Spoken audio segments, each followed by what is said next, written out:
우리 사랑하는 우리 형제자매 여러분, 고신대학을 위해서 기도해 주시고 많이 후원해 주셔서 진심으로 감사드립니다.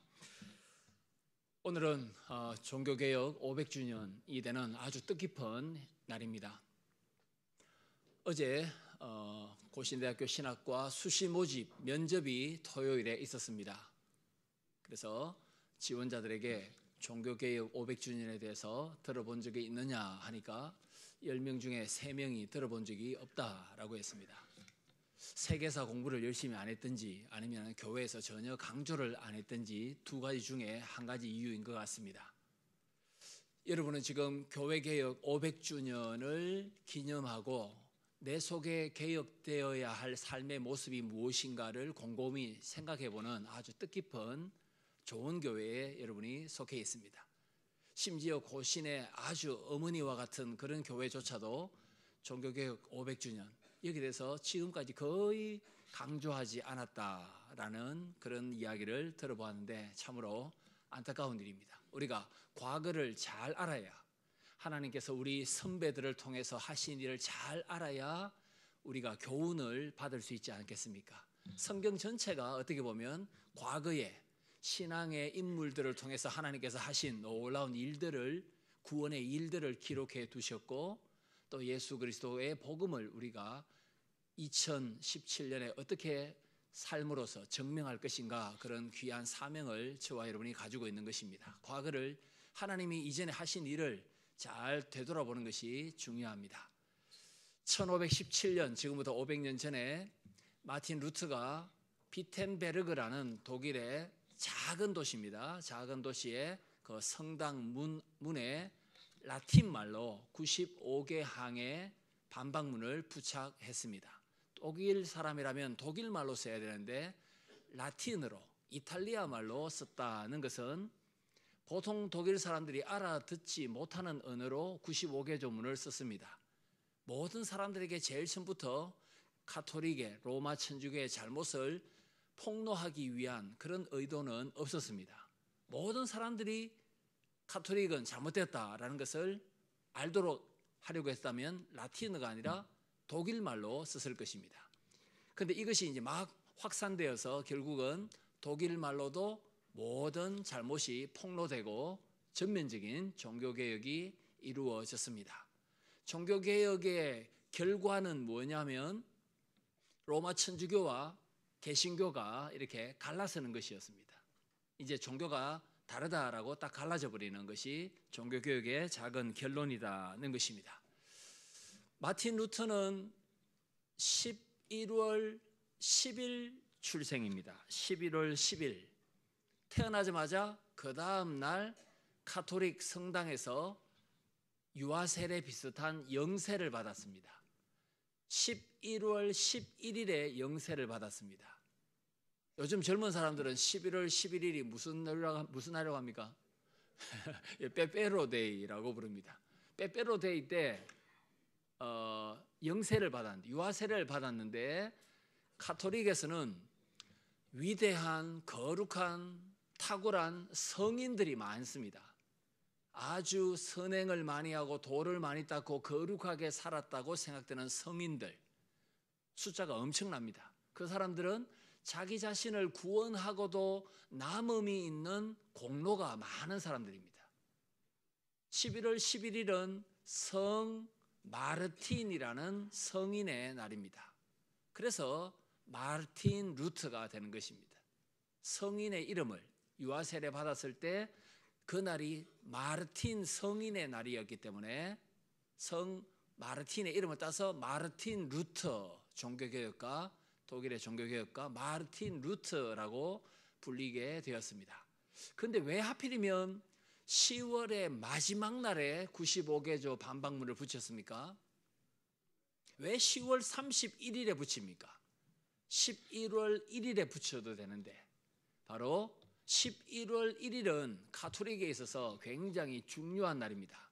바로 그 날 바로 앞날에 비텐베르그 성당 문에 95개조 반박문을 붙입니다. 그렇다면 11월 1일이 무슨 날이길래 하루 전날 붙였습니까? 바로 11월 1일은 만성절입니다. 만성절, 모든 만만의 성인, 모든 성인들을 기리는 날로 가톨릭에서는 정해놓았습니다. 우리 개신교회는 성인이 따로 없습니다. 우리 모두가 성도입니다. 거룩한 무리입니다. 우리는 특별히 어떤 사람을 성인으로 추앙하여 숭배하는 그런 관습을 우리는 가지고 있지 않지만, 천주교에서는 만성절이 11월 1일이었습니다. 모든 성인들, 한 300명 정도는 모든 성인들을 우리가 동시에 기념하고 숭배하자 미신입니다. 사람을 숭배할 수는 없습니다. 그 날 바로 전날 10월 31일, 10월의 마지막 날에 95개조 반박문을 붙였습니다. 여러분, 95개조니까 항목이 99개 맞습니까? 첫 번째는 예수님께서 회개하라, 천국이 가까웠다라는 마태복음의 4장의 말씀에 기초해서 1조는 뭐냐 하면은, 저와 여러분은, 크리스찬은 평생 회개하고 회개의 열매를 맺어야 한다. 이것이 첫 번째 조항입니다. 크리스찬들은 거듭났음에도 불구하고 죄를 짓기 때문에 날마다 범죄 후에는 반드시 회개를 하고 죄악을 미워하고 회개에 합당한 열매를 생활로서 보여야 마땅하다, 이렇게 말합니다. 저와 여러분은 회개의 전문가가 되어야 합니다. 그런데 95개조 다 소개할 수는 없고 50조가 좀 중요합니다. 50번째는 이런 말이 있습니다. 성도들의 살과 뼈를 잘라서 깎아서 로마 바티칸에 성 베드로 성당을 척척척 쌓고 있다. 성도들의 살과 피를, 성도들의 피땀 흘려 모아놓은 그 헌금, 재산을 다 착취하여 거대한 성당을 로마에 지금 짓고 있다. 교황이라면 성도들의 고통을 알고 힘써 가난 가운데서도 헌금한 성도들의 그 피땀 어린 헌금을 알고 당장 성 베드로 성당 건축은 중단해야 된다. 이것이 50번째에 기록되어 있는 내용입니다. 그 다음에 좀 더 충격적인 것이 하나 있습니다. 75조입니다. 75조는 그 유명한 면죄부를 다루고 있습니다. 죄를 면해준다. 연옥에 있는 사람 천당 가도록 해준다. 지옥과 천국 사이에 연옥에 어중간한 데 있는 사람은 면죄부를 후손들이 구입하면 천당 갈 수 있도록 해준다. 이게 면죄부 또는 벌을 면한다고 해서 면벌부라고 부르기도 합니다. 이게 몇 조냐면은 75조입니다. 이렇게 말합니다. 예수님을 낳았던 어머니 마리아를 강간하더라도 면죄부로 용서받을 수 있다고 가르치는 가톨릭은 거짓이다. 성모 마리아, 여러분 아베 마리아 들어보셨습니까? 마리아여 문안드리옵니다. 우리가 쓸 수 있는 용어가 아닙니다. 우리가 왜 마리아한테 문안드립니까? 가톨릭, 천주교, 로마 가톨릭에서 쓰는 말입니다. 아베 마리아, 그걸 우리가 쓰면 안 되는 말입니다. 마리아를 겁탈한다 할지라도 면죄부만 사면 그 끔찍한 죄악조차도 용서받을 수 있다.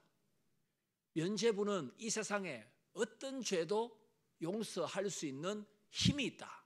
이렇게 가톨릭이 가르치는 것은 말도 되지 않는다. 이것을 75조에 언급하고 있습니다. 한 개만 더 소개한다면 82조입니다.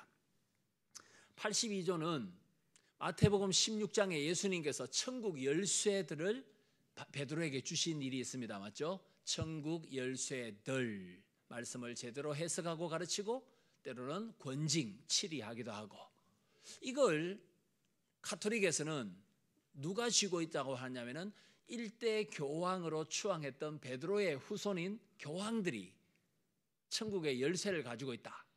그럼 천국 열쇠를 가지고 있다면 연옥에 있는 사람들 다 천국으로 보내주고 연옥을 깨끗이 비워야 하는데 왜 교황은 천국 열쇠를 가지고 있다고 하면서 연옥에 수많은 사람들을 넣어두고 있느냐? 그렇게 천당 보낼 수 있는 천국 열쇠를 활짝 열도록 할 수 있는 능력이 교황에게 있다면 연옥을 지금 당장 비우시오. 이런 내용이 82조에 기록되어 있습니다. 이걸 딱 붙이니까 교황이 마틴 루터를 죽이려고 합니다. 실제로 마틴 루터가 살아있을 때에 2번이나 마틴 루터는 죽었다라고 거짓 선전을 가톨릭에서 했습니다. 갑자기 길을 가는데 루터 죽었다는 신문이 딱 붙어 있는 겁니다. 얼마나 위협을 느끼고 또 기가 차겠습니까? 이런 일이 루터에게 2번 정도 있었습니다. 루터가 23살 때 여전히 개신교가 아니라 천주교에 있었을 때에 하루는 독일에서 친구와 길을 가고 있는데 벼락이 떨어져서 친구가 즉사해 버립니다. 이때가 루터가 23살이었던 1505년이니까 종교개혁 12년 전입니다. 이때 나도 벼락 맞아 죽을 수 있구나, 나도 언제든지 죽을 수 있구나, 이런 죽음에 대한 공포가 있었습니다.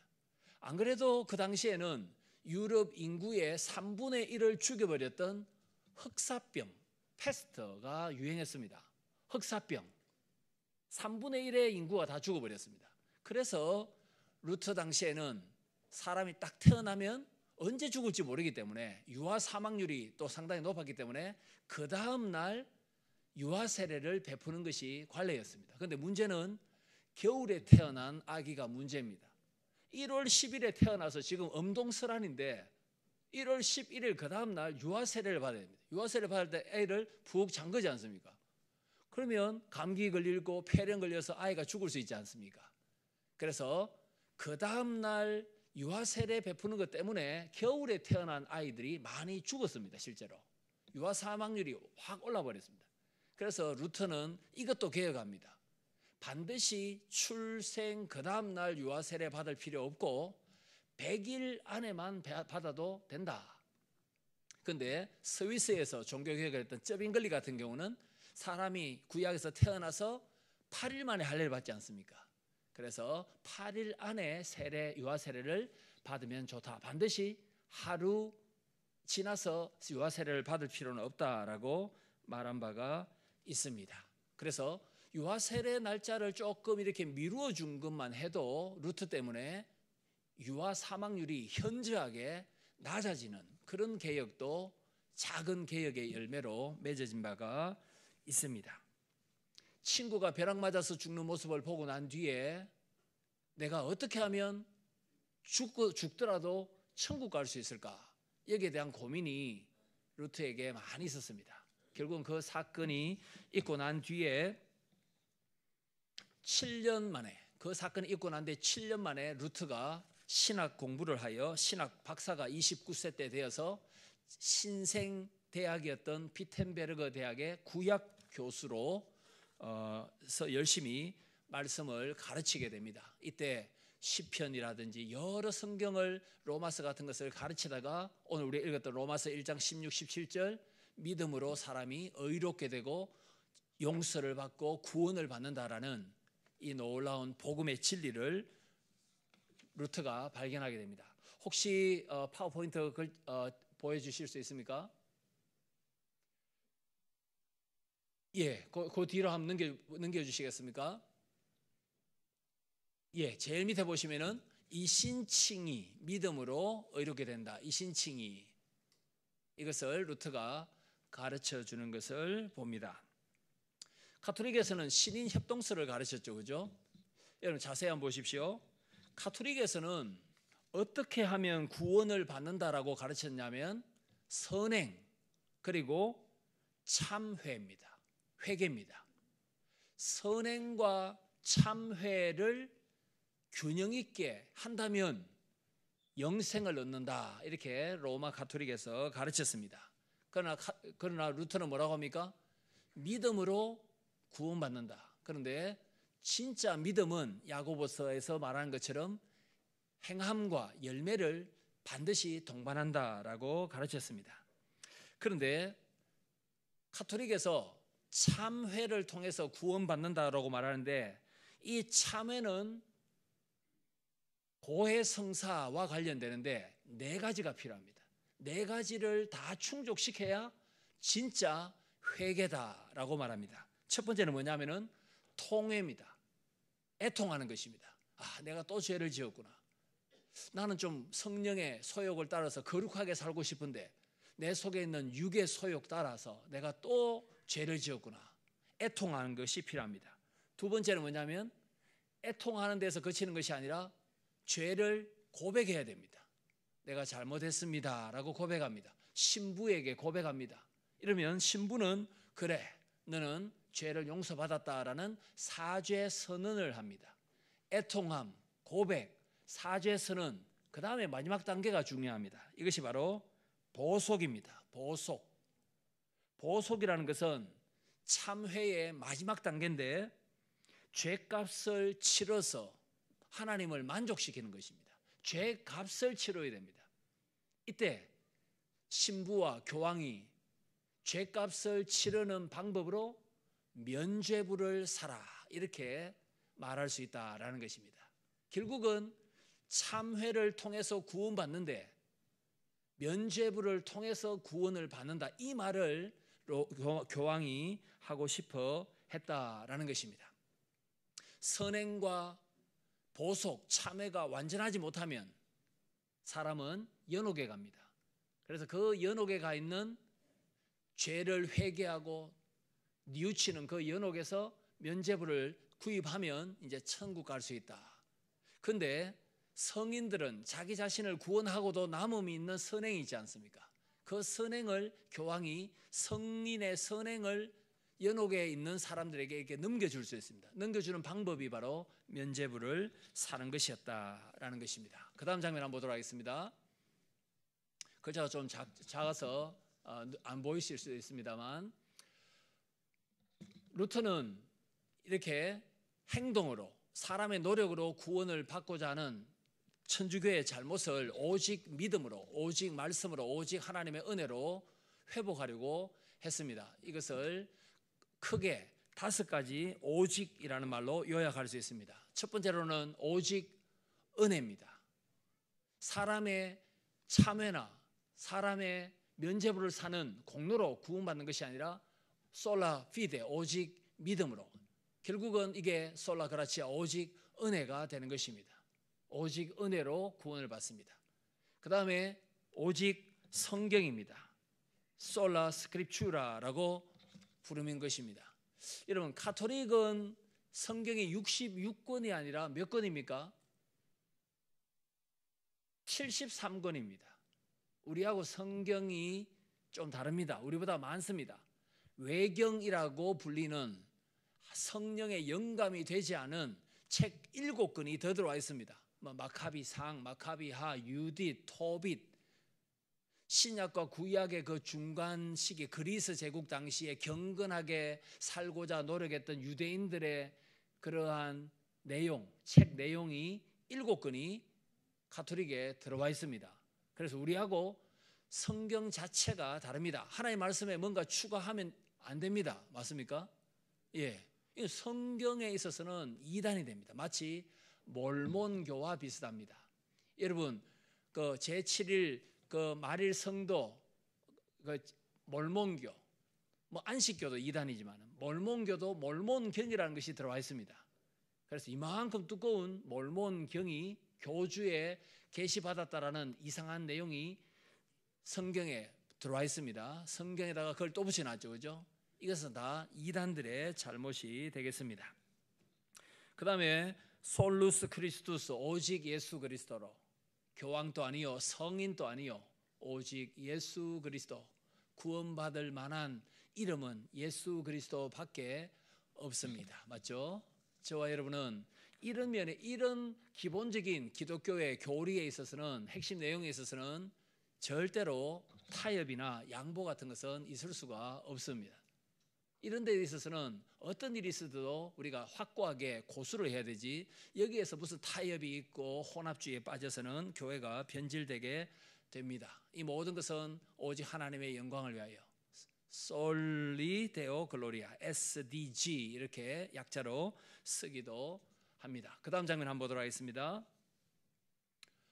여러분, 우리는 로마 카톨릭, 로마 천주교라 부르지 않고 우리는 개신교라고 부르죠. 이 개신교는 프로테스탄트라고 불리기도 합니다. 프로테스탄트는 저항하다라는 프로테스트와 같은 말입니다. 이 말은 루터가 종교개혁 95개조 반박문을 붙이고 난 뒤에 12년 지났을 때에 교황과 교황의 앞잡이였던 황제가 결탁하여 어떤 이전의 결정을 번복했을 때에 루터와 황제를 선출할 수 있는 권한을 가졌던 선제후라는 높은 관리들이 저항한 데서 나온 말이 프로테스탄트, 저항, 개신교라는 말입니다. 예전에 무슨 결정을 내렸냐면 카를 5세라는 독일의 황제가 이렇게 결정을 내린 바가 있습니다. 예를 들어서 경상남도의 도지사가 기독교인이라면 경상남도 사람은 천주교 대신에 기독교를 믿을 수 있다. 전라북도 도지사가 불자라면 전라북도 사람은 천주교 대신 불교 믿을 수 있다. 이런 결정을 한 바가 있는데 이걸 1529년에 바꿔버립니다. 아무리 도지사의 종교가 기독교라 할지라도 경상남도 사람들은 기독교가 아니라 개신교가 아니라 가톨릭을 믿어야 된다. 천주교 교인이 돼야 된다. 천주교를 강압적으로 강요하는 결정을 내렸을 때에 루터가 이전의 결정과 왜 반대되는 번복 결정을 하느냐 해서 저항합니다. 항거합니다. 거기에서 프로테스탄트라는 말이 나오게 되었습니다. 자, 그 다음 장면 한번 보도록 하겠습니다. 가톨릭에 대한 이 종교개혁이 독일에서 루터 중심으로 일어났는데 루터만 종교개혁가로 활동한 것이 아니라 독일에는 한 명 더 있었습니다. 바로 멜랑이톤이라는 사람도 있었습니다. 그런데 이 독일의 천주교로부터 성경적 초대교회로 돌아가자라는 이 종교개혁이 독일에서만 머문 것이 아니라 확산됩니다. 어디로 확산됩니까? 스위스로 확산됩니다. 스위스 안에서 독일어를 쓰는 지역에서는 쩌빙글리라는 사람이 종교개혁가로 활동하고 스위스 안에서 프랑스 말을 쓰는 지역에서는 그 유명한 존 칼빈이 제네바를 중심으로 개혁을 시도하는 것을 볼 수 있습니다. 여러분, 좀 전에 우리가 불렀던 찬송 내 주는 강한 성이여 있지 않습니까? 이것은 루터가 1521년에 종교 재판을 받아서 루터 선생님이 2단으로 낙인이 찍힙니다. 이때 2단으로 낙인을 찍히고 난 뒤에 집으로 돌아오는 길에 루터가 납치됩니다. 납치되어서 바르트부르크라는 성에 감금되었는데 감금된 두려운 상황 속에서 작사했던 찬송이 바로 내 주는 강한 성이요 라는 찬송입니다. 그만큼 루터는 생명의 위협을 많이 느꼈고 믿음으로 이겨내려고 했습니다. 그런데 거대한 교황의 가톨릭 세력 앞에 루터는 마치 작은 점과 같았습니다. 얼마나 두려웠겠습니까? 아무리 믿음이 있다 하지만은 환란이 끊임없이 닥칠 때는 두려워할 것이 사람입니다. 그래서 루터는 우울증으로 거의 평생 우울증으로 고생을 많이 했던 사람입니다. 그만큼 교회 개혁의 대가를 루터, 칼빈 이런 분들이 우리 선배들이 치러줬기 때문에 우리는 가톨릭과 다른 초대교회 성경적 교회를 꿈꾸며 지향하며 사모하며 소망하며 이렇게 편안하게 우리가 신앙생활을 할 수 있는 것은 선배들의 그 희생의 대가가 반드시 있었기 때문입니다. 자, 그 다음에 계속해서 한번 보여주시겠습니까? 스코틀랜드에서는 칼빈에게서 배웠던 여러분 낙스라는 사람이 있습니다. 이 낙스가 메리 여왕의 박해에도 불구하고 끝까지 신앙을 지킵니다. 그래서 하나님의 나팔수라고 불렸던 존 낙스가 스코틀랜드와 영국 중심으로 종교개혁을 시도합니다. 그런데 이 메리라는 사람은 카톨릭을 선호했던 여왕입니다.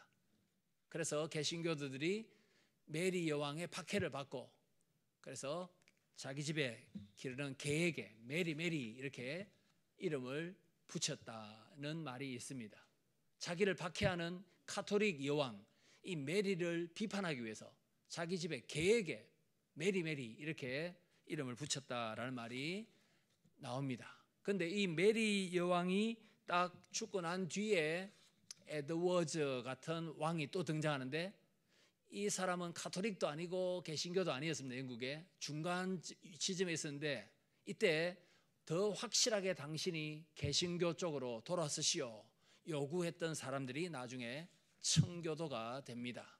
청교도라는 것은 어중간한 위치에 있는, 카톨릭과 기독교 어중간한 위치에 있는 왕에게 확실한 개혁을, 온전한 개혁을 촉구했던 영국 사람들을 우리는 퓨리탄, 청교도들이다라고 부릅니다. 자, 그 다음에 엘리자베스 때에 확실한 개혁을 요구했던 사람들이 청교도가 되겠습니다. 그 다음 장면 한번 보도록 하겠습니다. 여러분, 오늘 제가 잠시 말씀드리고 싶은 것은 천주교하고 우리 개신교가 어떤 면에서 좀 다른가, 물론 제일 끝에 가서는 우리가 어떻게 우리의 삶을 개혁할 것인가, 거기에 대해서도 말씀을 드리겠습니다. 여러분, 천주교는 313년이 아주 중요한 해인데, 여러분, 로마 제국의 콘스탄틴 황제가, 황제는 되고 싶은데 라이벌이 있었습니다. 마센티우스라는 라이벌이, 저 사람이 황제가 될 가능성이 훨씬 높았습니다. 그런데 이 콘스탄틴이 밀비아 전투를 앞두고 꿈을 꾸었는데, 갑자기 꿈에 P와 X 비슷한 글자가 딱 등장하는 겁니다. 혹시 여기도 PX 있습니까? PX 결혼식 순서지 같은데 여러분 보셨습니까? 이게 이제 그리스도라는 말의 약자입니다. PX 하니까 군대 뭐 이렇게 PX 피돌이 뭐 이렇게 가게 그런 말이 아니라 PX는 그리스도라는 뜻입니다. 그래서 나중에 PX 이게 크리스토스, 그리스도의 약자인데, 이 사람이 원래 예수님을 안 믿는 사람이었는데 꿈에 나타난 이 그리스도라는 글자를 보고 결국은 황제가 되어서 기독교를 로마 제국의 국교로 인정하게 되는 것을 봅니다. 이제부터는 기독교가 박해받는 종교가 아니라 합법적인 종교, 편안한 종교, 제국의 보호를 받는 종교가 되어버렸습니다. 그러니까 편안하니까 나그네 성을 잃어버리고 순례 정신도 잃어버리고 이제 변질되기 시작하는 것입니다. 그 다음에 가톨릭에서 했던 일이 뭐냐면은 제가 계속해서 말씀드렸던 성인 숭배입니다. 여러분, 가장 최근에는 가톨릭에서 누구를 성인으로 인정했습니까? 교황, 최근에 교황, 죽은 교황, 그리고 또 여자 누굽니까? 인도의 유명한 성녀 테레사 수녀, 그런 사람들을 성인 반열로 올려놨습니다. 그래서 성인의 공로를 우리가 면죄부를 통해서 나의 것으로, 우리 아버지의 것으로, 연옥에 가 있는 우리 친척의 것으로 만들 수 있다라고 생각했습니다. 그 다음에 성인 숭배뿐만 아니라 면죄부를 발령하고 마리아의 부활 성천도 만들어냅니다. 마리아 성천일은 8월 15일입니다. 가톨릭에서는 우리 광복절에 마리아가 성천했다, 성경에도 없는 그런 내용을 막 만들어내기도 했습니다. 고해 성사도 하고 면죄부, 연옥설, 성인들은 잉여 공로가 있다, 다른 사람을 구원하고 다른 사람에게 구원을 줄 수 있는 잉여 공로가 성인들에게 있다, 이렇게 강조하기도 했습니다. 그런데 루터와 칼빈과 쩌빙글리, 낙서 이런 사람들이 가톨릭으로부터 개신교를 딱 분리시키니까 가톨릭에서도 루터, 칼빈 같은 사람을 제압하기 위해서 또 반종교 개혁을 시도합니다. 그 사람이 바로 스페인의 바르셀로나에서 활동했던 로욜라라는 사람입니다. 이 로욜라라는 사람은 교황의 최측근 친위 부대라 할 수 있는 예수회 소속입니다. 예수회는 가는 곳마다 청빈한 삶, 구제, 교육, 병원, 이런 것을 통해서 가톨릭을 포교했습니다. 우리나라에서도 이 예수회는 서강대학을 세웠습니다. 서강대학이 1960년대에 세워진 학교 맞습니까? 바로 가톨릭 예수회에서 세운 대학입니다. 그래서 이 로욜라 중심의 이 예수회가 때로는 암살하기도 하고 때로는 개신교를 무력화시키기 위해서 막대한 자금으로 교황의 지원을 받아서 가톨릭을 포교하는데 앞장서는 모습을 나중에 볼 수 있습니다. 그 다음 장면 한번 보도록 하겠습니다. 가톨릭에 대해서는 한 이 정도로 하도록 하겠습니다. 우리는 종교개혁의 후예들인데 우리는 칼빈주의자들입니다. 우리는 대한예수교 장로회지 우리는 루터교회가 아닙니다. 우리나라의 루터교회가 49개 있습니다. 진교회는 루터교회가 없죠. 부산에도 루터교회가 2개밖에 없습니다. 전국에 49개. 그런데 독일 같은 경우는 루터교회 교인들이 수천만 명입니다. 그래서 전체 지구 온 세상의 루터교회, 마틴 루터의 후손들의 지금 한 6천만 명 정도 된다 이렇게 봅니다. 우리는 루터교인이 아니라 대한예수교 장로회 고신 장로교인들이죠.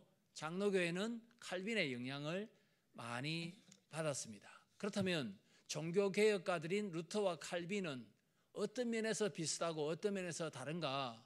고신 성도는 루터 교인들과 무엇을 달리 믿는가? 이걸 우리가 알아야 되겠습니다.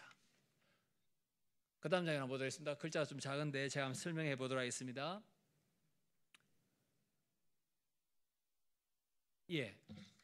우리는 성찬식을 거행할 때 예수님의 몸과 피를 기념하는 떡과 포도주를 먹고 마십니다. 그 떡과 포도주가 실제로 예수님의 살과 피입니까 아닙니까? 아니죠. 여전히 떡이요, 여전히 포도주입니다. 그런데 떡을 먹으면서도 우리는 뭘 기념합니까? 예수 그리스도의 찢기신 살, 포도주 마시면 예수 그리스도의 흘리신 피를 기념하죠. 기념할 뿐만 아니라 우리 눈에 보이지 않지만 예수님은 이 성찬식 현장에 성령으로 실제로 여기에 임재해 계시다. 성찬식 현장에 우리 눈에 안 보일 뿐이지만 우리가 기념하는 것 이상으로 실제로 영적으로 예수님이 여기에 우리와 함께 하신다라는 것을 우리가 믿습니다. 그런데 루터교에서는 어떻게 믿냐면 포도주, 빵, 포도주 위에, 포도주 옆에, 포도주 아래, 빵 위에, 빵 아래, 빵 옆에 실제로 예수 그리스도의 살과 피가 있는 것처럼 좀 우리하고는 좀 다르게 이해를 합니다. 우리는 영적 실제 임재설을 믿는다면 루터교에서는 공재설을 믿습니다.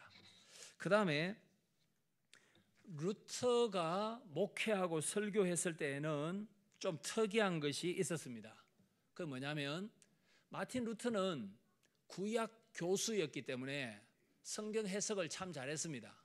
그래서 목사님들을 위해서 간략한 설교 가이드를 많이 제공했습니다. 목회자들이요, 이 본문은 이렇게 설교하셔야 합니다. 간단하게 정보를 제공한 것이 루터의 기여 중에 하나입니다. 그런데 칼빈은 그렇게는 하지 않고 칼빈은 성경 전체를 해석하여 주석을 남기게 되었습니다. 그런데 칼빈은 설교할 때에 오늘 마태복음 1장으로 설교했다면 다음 주일은 마태복음 2장입니다. 그 다음에 3장, 4장 이렇게 순차적으로 이렇게 설교했습니다. 칼빈이 스위스 제네바에서 목회하다가 쫓겨났습니다. 비바람을 맞으면서 쫓겨났다가 3년 후에 똑같은 교회에서 제네바 베드로 교회당에서 다시 청빙이 와서 다시 돌아왔습니다. 3년 후에 쫓겨났을 때 했던 설교 그 다음 장 가지고 설교를 했습니다. 그러니까 계속해서 연속 강해 설교를 칼빈은 그만큼 중요하게 생각했다라는 것입니다.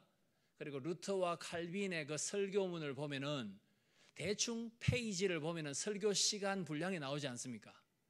보통 목사님들이 A4 용지로 한 4매, 5매 이렇게 하면 한 30분, 35분 설교하는데 루터와 칼빈은 대부분 설교를 1시간에서 한 1시간 15분은 한 그런 분량입니다. 그래서 우리가 설교가 조금 길다고 해서 불평하면 안 됩니다. 옛날에는 다 1시간 10분 정도는 다 했습니다. 맞습니까? 우리 칼빈주의자니까. 칼빈이 설교 1시간 정도, 설교만 이렇게 했는데 그만큼 성도들이 성경도 안 읽고 평소에 말씀과 멀어진 사람들을 설교를 통해서라도 복음을 증거해야 되겠다는 그런 열심이 칼빈과 루터에게 공통적으로 있었습니다. 그리고 칼빈과 루터는 공통적으로 성경을 해석할 때에 아주 간결하게 명료하게 어렵지 않게 해석을 했는데 항상 설교의 중심에는 누가 계셨느냐면은 예수님이 계셨습니다. 예수 그리스도가 구약에서 또는 신약에서 반드시 강단을 통해서 선포되어야 된다. 예수 그리스도가 선포되지 않은 설교는 잘못이다, 부족하다, 오류다 이렇게 말할 정도로 예수 그리스도만 증거하기 위해서 성경 전체를 통해서 주님을 증거하기 위해서 힘쓴 것을 볼 수 있습니다. 그런데 여기서 좀 차이가 뭐냐면 루터 같은 경우는 평생 루터는 우울증에 많이 시달렸습니다. 그래서 이 우울증을 극복하기 위해서 유머를 많이 썼습니다. 유머. 사탄이 나를 유혹한다. 사탄이 내 속에 들어와 있다. 그러면 나는 똥을 넣어서 사탄을 쫓아내야 되겠구나. 예를 들어서 이런 유머. 루터는 죽기 전에도 부인한테 유머, 아재 개그를 하고 죽었습니다. 그 정도로 이 우울증 극복을 위해서 루터가 아주 성경에 기초한 그런 유머를 많이 쓰는 것을 볼 수 있습니다. 그러나 칼빈은 이런 유머를 하지 않습니다. 칼빈은 좀 더 이렇게 진중한 그런 모습을 볼 수 있고, 여러분 요즘 우리 장례식에 설교하지 않습니까? 천국의 소망, 부활의 소망. 장례식 설교의 원조가 바로 칼빈이 아니라 루터입니다. 루터. 그러니까 루터 때부터 장례식 때는 설교를 이렇게 해야 된다라는 그런 틀이 딱 만들어지는 것을 볼 수 있습니다. 그리고 저와 여러분은 하나님의 말씀이 선포될 때, 우리 목사님을 통해서 설교자를 통해서 복음이 선포될 때 누가 역사하십니까? 성령이 역사하시죠. 여기에 대해서도 칼빈과 루터가 조금 다르게 이해합니다. 루터는 뭐라고 말하냐면 성령께서 말씀을 통해서 역사하신다. 설교할 때 누가 역사하신다 말입니까? 성령이 역사하신다. 이게 이제 루터의 이해라면 칼빈은 조금 다르게 말합니다. 말씀과 성령님은 항상 함께 역사하신다. 말씀과 성령은 함께 역사하지. 뭐 성령이 말씀을 통해서 역사하신다 이렇게 아니고, 이런 게 아니라 말씀과 성령은 대등하게 아주 중요한 두 요소로 설교를 통해서 회심을 일으키고 성도를 변화시킨다. 이게 칼빈의 입장입니다. 말씀과 성령은 함께 역사하신다. 이렇게 저와 여러분 또 믿습니다. 그리고 종교개혁은 교회의 개혁으로만 끝난 것이 아니라 사회 변화까지 일어났습니다. 여러분 지금 루터 교회가 가장 많이 보급된 나라가 북서 유럽입니다. 덴마크, 노르웨이, 핀란드, 스웨덴, 물론 독일까지 합쳐서 이런 나라들이 루터 교회를 국교로 받아들이는 그런 국가들이었습니다. 여러분 덴마크, 스웨덴, 핀란드 이런 나라들이 잘 사는 나라입니까? 못 사는 나라입니까? 제일 잘 사는 나라입니다. 국민소득 1인당 GNP 6만 달러, 7만 달러, 8만 달러 되는, 우리보다 소득이 한 서너 배, 5배 많은 그런 국가들입니다. 이게 다 루터교를 받아들이는 국가인데, 그러면 루터의 영향이 많았다 이 말이겠죠. 루터는 빈부격차 이런 걸 줄이기 위해서 약한 사람들, 가난한 사람들을 돕기 위해서 사회적인 구제 안전장치를, 복지제도를 많이 만들었습니다. 그런데 칼빈도 마찬가지입니다. 칼빈도 프랑스에서 스위스로 피난온, 박해를 피해서 개신교의 자유로 해서 피난온 사람들을 위해서 구제기금을 많이 만들었습니다. 난민기금도 만들었습니다. 그런데 칼빈이 했던 일이 뭐냐, 그 중에 하나가 뭐냐면 그 당시에도 스위스가 은행이 얼마나 발전되어 있습니까? 은행. 그래서 이자를 4%로 딱 제한한 바가 있습니다. 이자 4% 같으면 많습니까? 적습니까? 은행 이자 4% 같으면. 우리나라는 한 몇 프로 됩니까? 제가 진짜 몰라서 여쭈었습니다. 4%로 이자율을 딱 고정시켰는데 칼빈 때부터 이 4%가 스위스에서 400년 동안이나 지속됩니다. 400년 동안 이자율이 변동된 바가 없습니다. 그러니까 고리 대금을 받지 못하도록 이자율을 4%로 동결시켜 놨는데 이 영향을 400년 동안이나 후손들이 그대로 지켰다라는 것은 칼빈의 영향을 많이 받은 것입니다. 그런데 이렇게 칼빈의 영향이 많이 미치기 위해서 루터가 하지 못했던 일을 우리 스승 칼빈이 했는데 바로 스위스 제네바 대학을 설립한 것입니다. 대학을 설립해서 목회자 양성뿐만 아니라 크리스찬 사업과 크리스찬 법률과 크리스찬 사회에 섬기는 리더들을 많이 대학을 설립해서 보급하는 것을 칼빈을 통해서 볼 수 있습니다. 자, 그 다음에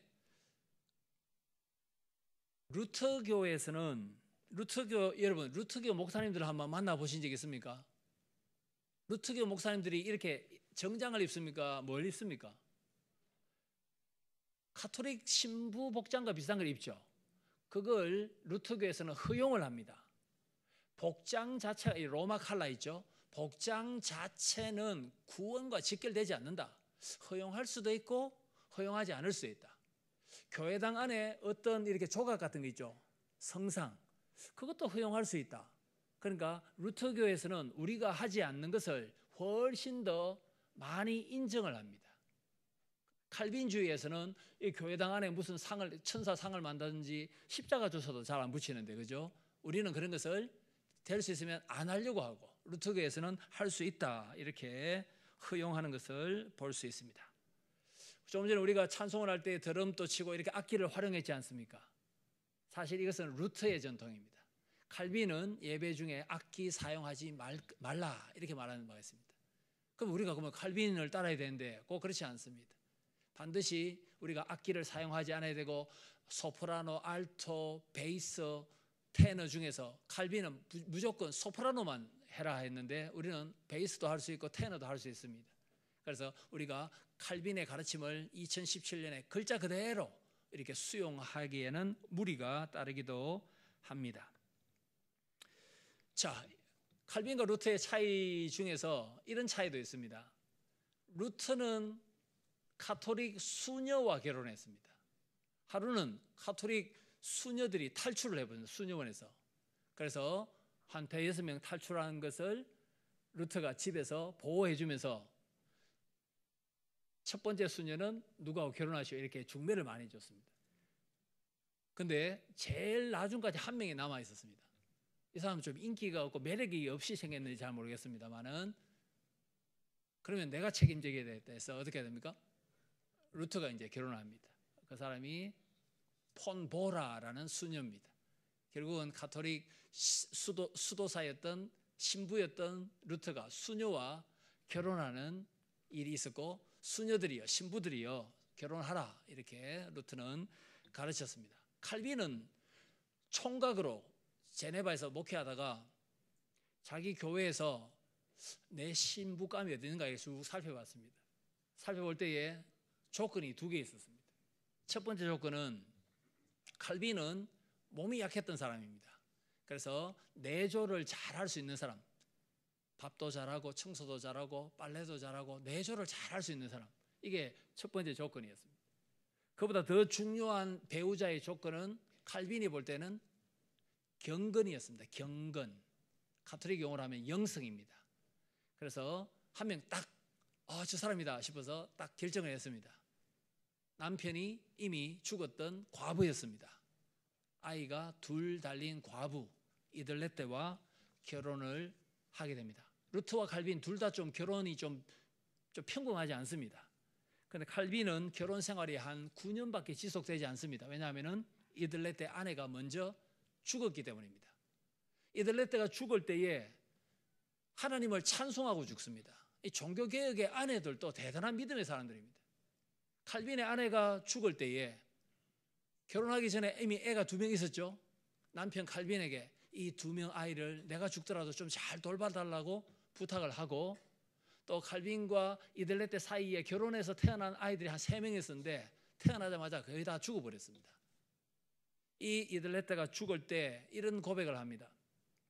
아브라함의 하나님, 이삭의 하나님, 야곱의 하나님, 영원하신 언약의 하나님, 생명의 하나님, 아브라함도 하나님을 믿고 죽었듯이 나도 하나님을 헛되게 믿지 않았습니다. 하나님, 영원하신 하나님, 언약의 하나님, 구원의 하나님 제가 믿습니다. 이 찬송을 하고 칼빈의 아내가 먼저 숨을 거둡니다.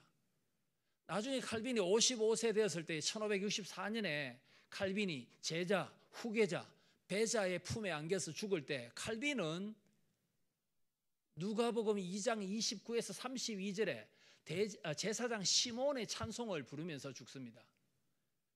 주제여 전능하신 하나님이시여 종을 다 사용하셨으니 이제 평안히 놓아 주시옵소서. 이걸 라틴어로 눈크 디미티스라고 부릅니다. 찬송 제목이 예루살렘의 시몬 제사장의 찬송. 이제는 전능하신 하나님이 저를 사용하셨습니다. 종교개혁을 위해서 사용하셨습니다. 말씀 연구를 위해서 사용하셨습니다. 수많은 흩어져 있는 목회자들을 위해서 수많은 편지를 써서 목회자들을 위로하고 목회 지침을 줄 수 있도록 저를 사용하셨습니다. 내가 열방을 비추는 구원의 빛 대신 예수 그리스도를 보았습니다. 이런 내용을 담은 지금 놓아주소서라는 찬송을 부르면서 칼빈이 하나님의 부름을 받는 것을 볼 수 있습니다. 55세 때 그렇습니다.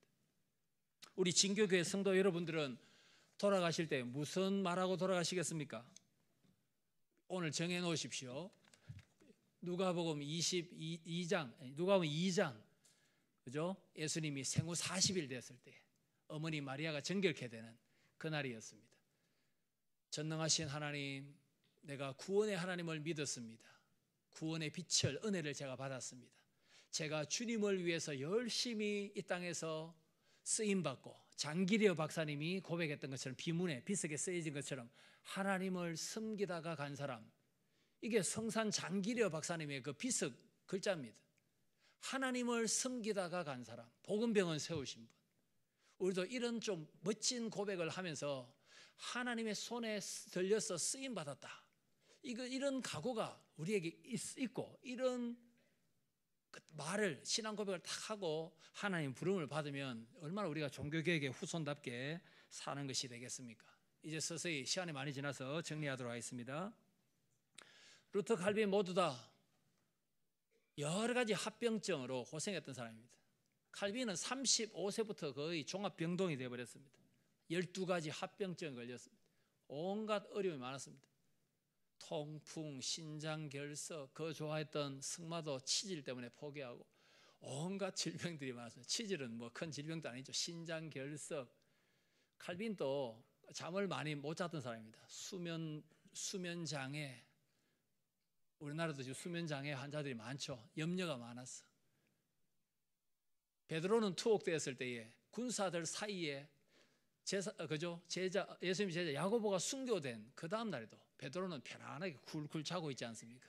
그래서 하나님께서 베드로를 깨워서 옥문을 열어서 탈출시키는, 베드로야말로 정말로 하나님 사랑하시는 사람이었습니다.